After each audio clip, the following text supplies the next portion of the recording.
Hello everybody, welcome to my first ever endurance race, or I guess race that's longer than 15 minutes. This was a 2-hour endurance race at Houston Karting Complex with me and my two friends. I was on a team with them. We qualified P14. We had a little bit of issue with our weights, as in we didn't have any, so I had to make a very last minute run to Academy and grab some dumbbells, which are very not securely tied to the zip tied to the frame. That guy in the blue there, he was a lap ahead of me, and I knew that, so I just let him through. I'm not trying to lose time. This is an endurance race. I do have right around 40 minutes ahead of me to kind of make up as much ground as I can. As you see right there, there was a guy in the grass, which you can't really see from here, but there are flashing yellow lights everywhere as I raise my hand, which is our safety car.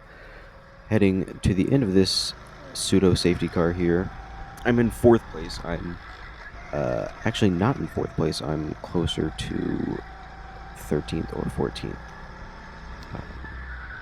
We did make up a lot of spots in our early stint. However, due to a not so hot second pit stop, we ended up losing probably like a lap or 2 laps. It was bad.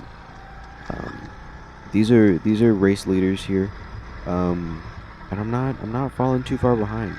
They are battling a little bit, which is allowing me to kind of stay with them. But other than that, I think one of the big takeaways from this is that maybe I don't have the outright pace, and they're just almost losing it and not taking that corner well at all. That guy with the white helmet there, he actually went on to win the race. But a big takeaway is that I'm not too far off the pace. There are areas that I needed to improve in, and because of our super long pit stop, and on top of that, I got probably 2 laps in, and then the safety car came out. We had to go down to safety car speeds, and it was probably another like 4 laps of that. So the tires were ice cold, and just getting them back up to temperature was really, really important. I think I did an okay job. Maybe I could have been a little more aggressive with it, but I think overall I didn't do terrible. Yeah, this is a guy that went through to win the race, I believe, and I believe I'm only maybe half a second off of him per lap. That might have been close to 3/10 of a second for that lap. I went through and I watched the footage, and it might have been one of these earlier laps, but I did set a 60.04, which is weird because the timer on the actual cart didn't read anything faster than a 61.2, I believe, or 61.7, one of the two.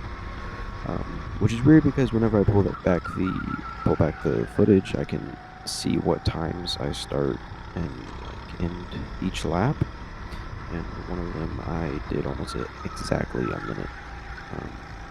This is the reverse track. This is not how normally you would go through. At Houston Karting Complex, everything would be backwards, and that giant barrier on my left there with that yellow strip would not be there either. That's strictly for this endurance race. If you look up in the sky there are some pretty mean-looking clouds. That is pretty correct, actually, I would say. Those mean-looking clouds came through a couple hours before this race started and absolutely wreaked havoc. This might be my favorite move I've ever done. It might be a little cheeky, and maybe pushing the limits of what is allowed, but technically, I'm allowed to do what I just did, which was squeeze the guy to the inside and then take my racing line, as I was still ahead at the time. I was really proud of how that worked out. There's been a handful of moves in my very professional karting career that I've been real proud of, and that was definitely one of them. I believe that guy ended up finishing 4th or 5th, I believe. I don't know. He was up there, so I think just me being able to keep pace with him even for a few laps was just fantastic. Like, that's honestly all I could ask for. Here, I wasn't expecting him to go for a move. I didn't realize he was so close. I tried the switchback once again, but he was able to cover it off really well. I almost got my nose back inside, but he was able to keep it out ahead, and he actually flew. Guy was flying in this in the Red Bull jacket, which doesn't act like any of the Red Bull livery people that race online, which is really nice because he didn't, kill me. One thing you don't really see that you'll see later is that the pit is extraordinarily skinny, but you kind of have to go through there at, I'd say, around 75-80% racing speed. If you know how to do it, it's incredibly fun and terrifying. But I had never done that because I was supposed to qualify for my team, but again, with that weight issue, I couldn't qualify, so another one of our teammates had to qualify, and I had to go make a run to Academy and beg them to show me where the dumbbells are. But yeah, so here I'm lucky enough to keep my momentum through while the guy I've been chasing does not keep his momentum. Big dive bomb down the inside. That is probably the only dive bomb I've ever done at this track, and it might be the last because I'm not sure what it is. I'm not good at dive bombing into hairpins and whatnot. I'm pretty good with like switchbacks and setting up things a couple of corners in advance, but I think specifically this track just doesn't. I'm not sure, something's not clicking. Yeah, something's just not clicking, I guess. Also related to the weight is that usually I would race around 50 pounds lighter than I am right now, and which I didn't think would make much of a difference. I realized I would be slidey. I would be a little bit more slidey. I'd be slower in the corners. But I also bounce a lot more. I never really thought about that until I was going through. Here, yeah, that was honestly, the camera doesn't pick up how bouncy it is. Because I have this is with image stabilization on, and this is just especially through that first corner there, that sharp right, and then the right hairpin towards the end of the lap. Those are two bouncy ass corners, I'm not gonna lie. Not sure if you noticed, but a couple seconds ago, a guy in a red hoodie went through me and the Red Bull fellow ahead of us. He actually ended up getting third. I talked to him a little bit beforehand. I've been here and driven with him a couple of times. He is, I believe, a Masters Division champion for their week to week league racing. So he's good. He's good. That's what I'm trying to say. And I wasn't able to catch him, but I was able to somewhat not totally get ass blasted and not just lose tons and tons and tons of time to him. I thought I would. The guys that won the race ended up being, I believe by the end of it, 6 laps ahead of us. It's a 2-hour race, and there were a number of safety cars that bunched everybody up, so I'm not sure how they got 6 laps ahead of us. I know how they got 2 of those laps with our not so great pit stop, and I think a part of it might have been that during these yellow flag safety car situations, they didn't have the back markers unlap themselves, and people were getting lapped as soon as lap 5. It was almost immediately that people started getting lapped.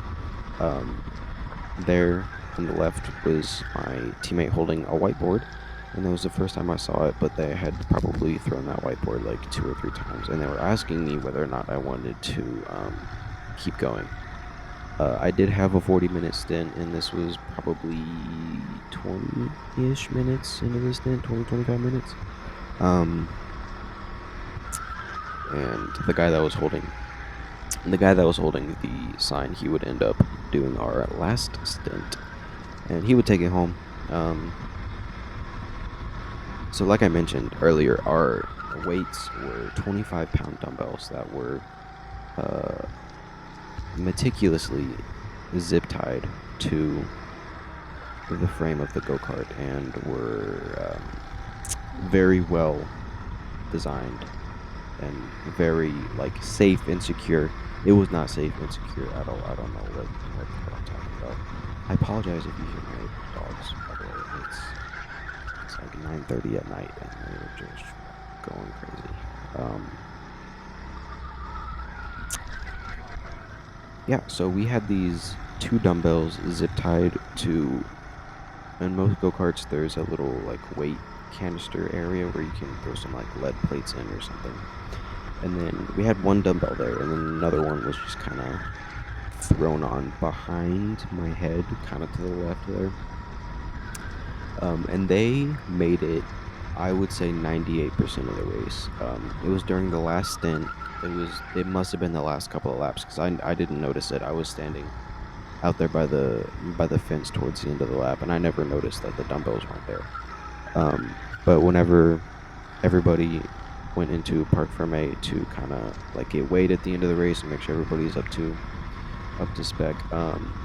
Yeah, the dumbbells weren't there. They were on the ground on the other side of the track, and technically, technically, we did get disqualified because we were underweight for the final weigh-in. But we made it 99% of the way through the race without these weights going through. This is the first endurance race that any of us had ever run. So I think this was more so just kind of testing the waters and seeing what we need to learn and what we need to kind of just getting information. Also, it's been probably 5 laps now, and I'm still within eyesight of this league champion, so I'd say I'm not doing terribly. Which I'm really just happy about that. I wasn't getting just like blown out of the water. That turn there, not this hairpin, but the one before that high-speed right-hander. It was surprisingly physical in the sense that it's a 40-mile-an-hour turn, and I think part of it that made it so physical, at least specifically for me, was that the harnesses don't tighten very well. Only one of our straps actually like tightened. The other one was knotted and stuck, and it wasn't budging. Yeah, but the one on the left could be tightened. If you go look at the full unedited version of my stint, which is also on my channel, I end up like tugging on my strap, but it doesn't work. Regardless, this would end up being my last lap as I get called into the pits right there. Big old whiteboard. I didn't realize that it had been 30, 40 minutes already. It honestly, because I was worried about like I had never done anything more than like 15 minutes, and I was worried about like burning out and not getting and like losing like a lot of pace towards the end. But I was pretty consistent. Most of my laps were 61s, 62s. I'm not sure where the hell that 60 dead came from, but whatever. Before this, a couple of nights before this race, there was a practice session where we could go out and we got some discounted sessions specifically for league practice, and it was at nighttime, and I forgot my camera, which I really didn't want to do. Ooh, look at this pit lane. Sketchy as hell. Then you gotta go through here. It's not wide enough for a cart. That little barrier on the left there, can't hit it. Otherwise, you get like DSQ'd. You stop at the stop sign. They tell you to come forward. You got to go to this weigh station here.